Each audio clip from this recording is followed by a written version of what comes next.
Merhabalar, Merve'nin Yemek Dünyası kanalıma ve mutfağıma hoş geldiniz. Bugün sizlerle Samsun'un meşhur Bafra pidesi tarifimi paylaşmak istiyorum. Kapalı bir pide olan bu lezzetli çıtır çıtır pide için fırına gitmeye hiç gerek yok. Sizler de evinizde çok pratik bir şekilde bu pideyi yapabilirsiniz. Hadi hemen tarifimize geçelim.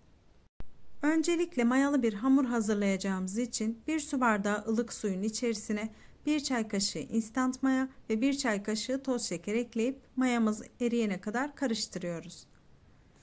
3 su bardağı unumuzu hamurumuzu yoğuracağımız kabın içerisine alıyoruz. İçerisine 1 tatlı kaşığı kadar tuz ilave ediyoruz ve unumuzu karıştırıyoruz.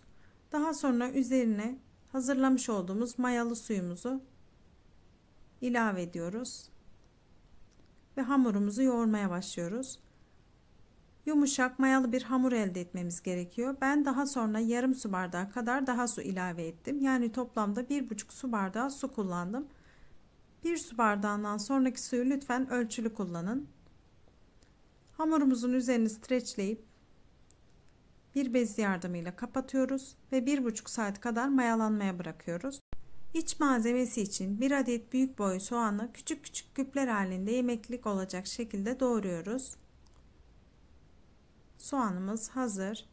Yaklaşık 300 gram orta yağlı dana kıymamızı tavanın içerisinde herhangi bir su ya da yağ kullanmadan rengi kahverengileşinceye kadar kavuruyoruz. Daha sonra üzerine doğramış olduğumuz soğanlarımızı ilave ediyoruz ve ara ara karıştırarak kavuruyoruz. Soğanlarımız ve kıymamız yağı çektikten sonra üzerine 2 yemek kaşığı kadar sıvı yağ ilave ediyoruz. Ve 1 tatlı kaşığı tereyağı ilave ediyoruz. Ve kavurma işlemine devam ediyoruz. Soğanlar iyice ölene kadar kavuruyoruz. Üzerine 1 tatlı kaşığı kadar tuz ekliyoruz. Bu aşamada ocağın altını kapatıyoruz. Soğanlarımız iyice kavruldu. Üzerine 1 çay kaşığı karabiber ekleyip soğumaya bırakıyoruz. Hamurumuz 1,5 saat mayalandıktan sonra tahtamızın üzerine alıyoruz ve maya kokusunun çıkması için bir miktar yoğuruyoruz.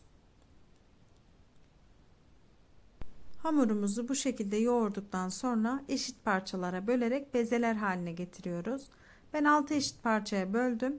Yalnız size tavsiyem 8 veya 9 parçaya bölerek bu şekilde bezeler yapmanızdır. Bu şekilde yaptığınızda çok daha kolay bir şekilde fırın tepsisine pidelerinizi sığdırabilirsiniz. Bezelerimizi bir tabağın üzerine alıyoruz. Bir tane bezemizin iki tarafını da unlayarak oklava yardımıyla uzun olacak şekilde açıyoruz. Elimizle de ara ara uzatma işlemini yapmamızda fayda var. Ara ara unluyoruz. Yaklaşık 20-25 santim uzunluğunda açmanız ve 10 santim enliliğinde açmanız yeterli olacaktır. Bütün bezelerimizi aynı şekilde açıyoruz ve elimizle düzelterek pide boyutuna getiriyoruz.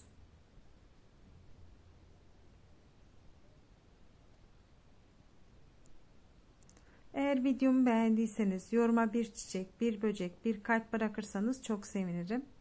Bu şekilde hamurumuzu güzelce düzelttikten sonra içerisine hazırlamış olduğumuz harçtan 3-4 yemek kaşığı kadar koyuyoruz. Ve hamurumuzu iki yanından ortada birleştirerek hamuru birbirine yapıştırıyoruz. Ve bu şekilde kapalı pideler elde ediyoruz. Ve bir miktar boyutunu uzatarak tepsimize yerleştiriyoruz. Bütün pidelere aynı işlemi uyguluyoruz. Ben birkaç tanesini de bu şekilde kaşarla yaptım. Böyle de çok lezzetli oluyor. Sizlere de denemenizi tavsiye ederim. Hazırlamış olduğumuz pideleri fırın tepsimize yerleştiriyoruz. Ben bezeleri biraz büyük yaptığım için fırın tepsisine yerleştirmekte zorlandım. O yüzden sizlere 8 veya 9 bezeye bölmenizi tavsiye ettim. Fırınımızı alt üst fansız ayarda en yüksek dereceye getiriyoruz. Benim en yüksek 240 dereceye kadar çıktığı için 240 derecede bu şekilde pişirdim arkadaşlar. Yaklaşık 20 dakikada pişti. Ortasında birleştirme yerinden bir bıçak yardımıyla açıyoruz. Ve 1 yemek kaşığı kadar tereyağı ile her yerini yağlıyoruz. Yumuşaması için. Bu şekilde görüyorsunuz. Dışına hiçbir şey sürmedik. Yumurta, süt, yoğurt herhangi bir şey sürmedik. Yağladığımız zaman sanki yumurta sürülmüş gibi rengi canlı bir şekilde görünüyor arkadaşlar. Ve pidelerimizi tahtanın üzerine alıp kesiyoruz. Dışı çıtır çıtır, içi de yumuşacık, kıyması olduğu gibi yumuşak haliyle duruyor. Bu lezzetli tarifi sizlere de denemenizi tavsiye ederim. Beni izlediğiniz için teşekkür ederim. Bir sonraki videomda görüşmek dileğiyle. Deneyecek herkese şimdiden afiyet olsun.